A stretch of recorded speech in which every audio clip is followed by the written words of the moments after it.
98, 99, 100. Hello, my name is Danny Clayton and I am your host of Build in Isolation. Now, I'm just taking some advice from our next guest who has been encouraging us to keep moving in ISO. There's a 3.3 meter bronze statue in her likeness.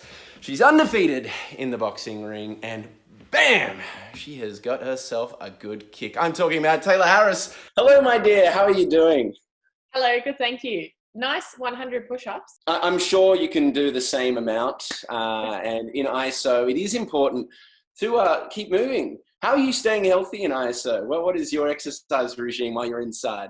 I'm actually loving the opportunity to train creatively and to train with a bit of freedom. I'm normally training for something, whether it be a fight or footy season, so that kind of limits me with what I can do.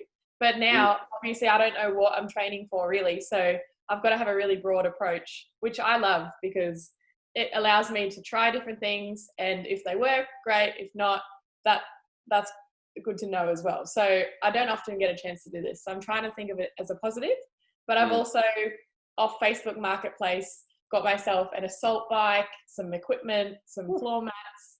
So yeah, it's actually quite easy to be able to get yourself a setup, but it doesn't have to be anything amazing, but it just has to work for you. So yeah, you just be super creative about it. And all you need is body weight as well, just quietly. And I've trained with my body weight exercising for a long time, and I'm glad that I'm into that because now it's paid off. Yeah, I've noticed those like scissory lunge things that you like to do, which Yeah. just look intense, but it probably explains why you can jump so high. But you did mention about the AFL being suspended. I mean, boxing is on ice, so all these things which you'd usually be working on have been suspended. So what does life look for Tayla Harris right now? Well, I'm actually trying to do some things that I perhaps wouldn't have time otherwise. For example, I've enrolled in a leadership course with La Trobe Uni, so I'm completing that. I made a YouTube channel, so that's filming and editing and posting and everything, so that takes up some time. Obviously training, and I have been doing a fair bit of running. I don't love running, so I've kind of, obviously I have to with footy, but I try everything to get out of it. But now I've got no real excuse, so Yeah. trying to get myself better with running, and I take the dogs with me. I've got a border collie, so he needs it. So Yeah, they like to run. they like, A lot of my friends have been running. I've been running as well during this time.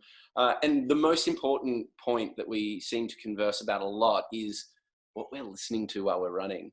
well, strangely enough, I don't actually listen to music often. I don't listen to music in the boxing gym because my coach is quite like that. He obviously, with boxing, you got to hear a lot of instructions, and I am not great with distractions. So I haven't really had music while exercising. I've only recently started to adopt that in because running is so boring. So when I'm running, I usually put on just like top hits or whatever because it's just white noise really, and there'll be a few songs that come on that are catchy and you can kind of run along to. But I'm not huge on music, and a lot of people when I drive don't like driving with me because I don't have music when I drive or any sound, because dad brought me up like that to be able to make sure I can hear what's going on outside the car so I'm safe. And he's normally towing a boat behind the car, so his reason is so he can hear that there's no issues with the boat trailer. I'm going to throw it out to the internet. I think we should all send Taylor playlists. All right. I want you to be bombarded with music over the next few That's weeks because you okay, said that's fine. I'm happy to try new things. awesome. Something else that's been keeping you busy, More Than a Kick, a pretty incredible book. Can you tell us a little bit about what people can expect in this book? Yeah, I've written a book and I never thought I would, neither did my school teachers. So I'm proving people wrong here. And I'm happy to say that my grandparents and my parents have given it the tick of approval. So that's all I can really ask for. But the book is essentially a resource for especially young people, but any age, and gives a few tips and tricks around social media and navigating that. And if someone is bullying you online or harassing you or giving you a bit of trouble, here's some ideas. Hopefully it helps a few people. It also gives a background about me, why I am the way I am, how I grew up, my values, how my parents taught me when I was younger. There's a line that a lot of people have brought up since reading the book, that my mum, every time I'd get out the car at school, she would yell out, "Be kind." So I kind of, like, I've just always known that, but I kind of forgot and realized that that's a little bit different. And a lot of people have brought it up saying that they love it, and they've since started doing that with their kids. So yeah, it's one of those books I hope that people can read and get an idea, and whether they implement it, great, or not, or just have it in the back of their mind, that's good too. So that's the idea behind it. A bit of fun too. It's quite colourful, lots of pictures. Great. My friends are in there and they're pretty stoked to be in a book, so that that's good too. So hopefully you enjoy it. Why did you decide to make a book? What motivated it? Well, I was already getting a lot of questions from especially young people, as I said, and they were asking for advice, and I'm more than happy to reply, but it actually got quite a lot. And I'm sure a lot of these young people said, "Oh, Tayla replied to me. I'm sure she's happy to reply to you," which I am. But at one point I was kind of thinking, I'm missing people. Like, I don't have the time to get to everyone. So I decided a book was probably the best way as a first point of reference. And I've made it clear that if anyone needs anything, my Instagram page especially is open. There's that request section that I often go through and spend a bit of time most days replying to people. So that's, yeah, it's a resource, I've been calling it. Someone that lives nearby me is Adam Goods, and I see him nearly every single morning, exercising down in Bondi. And in some ways, I'd put you guys in similar camps in the sense that you experienced great growth from adversity, particularly from public nastiness, unwarranted public nastiness, I should say. Do you regret anything from that period, or do you think that, because of what you had to go through, ended up making you the person you are? That's a big compliment, putting us in the same camp, same category. Yeah, I often think about this, and there is nothing that I regret from the situation. And it all comes down to the fact that I was able to clearly help people. And that's a big one for me. I'll go through whatever it is, as long as I can help other people out. And that's just, as my book explains, that's how I was brought up. So that's my number one priority. And that, obviously, for me, it helps me as well. So everybody wins in my eyes. And yeah, the only thing that was really challenging was the fact that that scenario, in the thick of it, really affected my parents. And one phone call, I remember, Mum and Dad called pretty upset and checking in, and they were in Brisbane, I was in Melbourne, so that was hard geographically. Mum just wanted to give me a hug, as you can imagine, but I assured her that I was okay. But then I got a call from my grandparents the next morning, because I was on the news, and there was obviously reports about what was going on, and they didn't understand because they don't have social media. They didn't know what was going on, so they assumed something really bad had happened.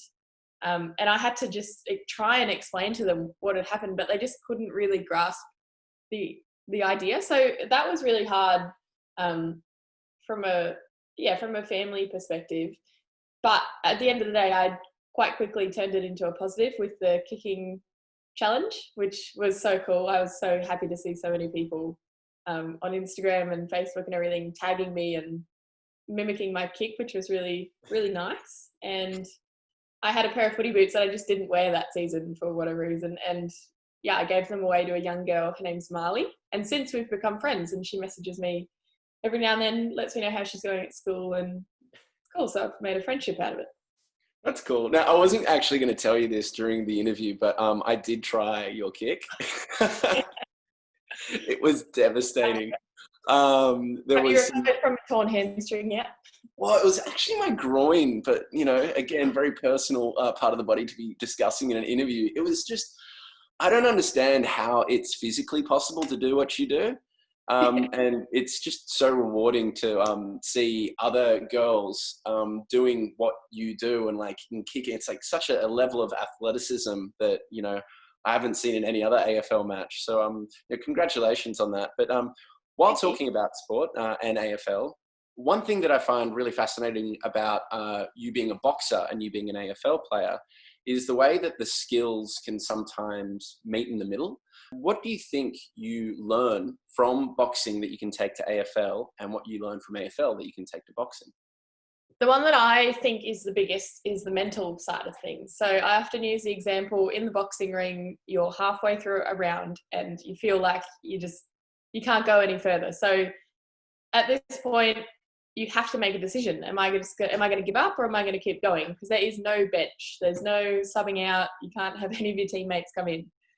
But so that particular moment, which you experience most fights, because there's always a time where it gets a bit challenging, as you can imagine, I bring that onto the footy field. So there are times on the footy field where, for whatever reason, you can't rotate, whether you're on the wrong, whether the play is in your area or no one else is there to change with you or something like that. So I can draw on that feeling and that drive that I have in the boxing fight to unleash that in a footy game, which has helped me this season in particular, because I had some really challenging fights the back half of last year for Australian titles and things. And this year, our team went really well, but there was certainly plenty of times where I would have loved to have been able to have a breather, but I just couldn't for various reasons.